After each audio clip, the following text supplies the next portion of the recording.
Let's now listen to what the members of the parliament said in tribute to the former First Lady Lucy Kibaki.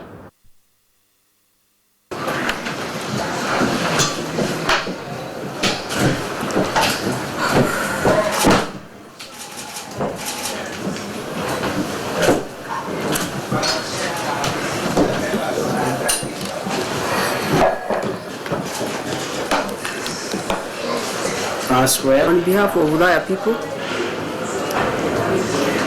we are saying sorry for our former president, our former MP,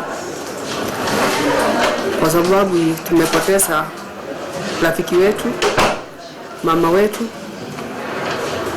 na sisi kwa pamoja na familia wakati hii, lakini tunajua Mungu, sisi sote tutaenda tutamkuta huko. Lakini naombea former president na familia, Mungu awasaidie wakuwe strong, na sisi watu wote tutafanya kila kitu yote inatakikana. Sisi iko pamoja na wajue hawako peke yao. I knew her very well.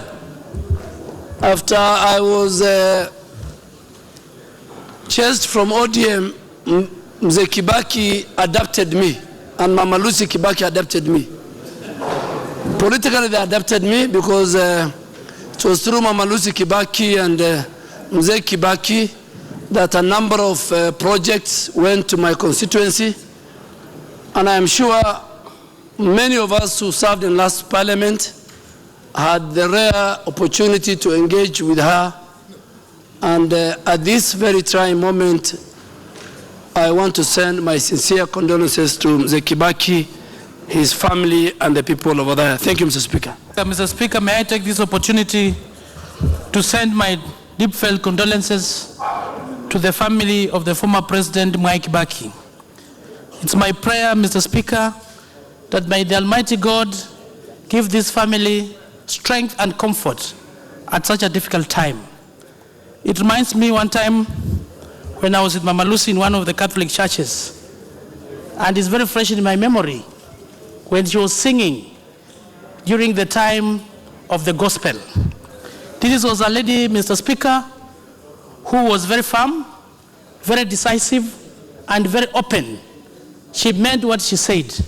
She was a no-nonsense lady, and we are calling upon leaders to emulate her openness, her way of doing things, instead of being a pretender, preaching water and you drink wine. But on behalf of the people of Siaya, I take this opportunity to send our condolence to the family of the former president, Mwai Kibaki, the people of Othaya, and the Kenyan people. Mama Lucy was a role model to all of us. She was very stern, she was outspoken, and she stood for family values. I remember very, very well when the media was on her and the name of the family was going to be damaged, she stood very strongly to defend her family. And I think that is one admirable area or part of her life that will go well in the history of this country. As women leaders and as Kewopa, we've lost a great woman leader who taught us how to be brave and speak our minds without fear. Mr. Speaker, we'll all remember her for having made the people of Kenya realize that there was an office of the First Lady. Having stayed for many years without that office, she certainly made a mark in that office, Mr. Speaker, sir. And she also taught us how not to fear men, Mr. Speaker, sir. Mama Lucy Kibaki had no time to waste if she thought that a certain man didn't do things right. It didn't matter your position. She told you to your face that you have done a wrong thing, and she didn't fear to tell you so.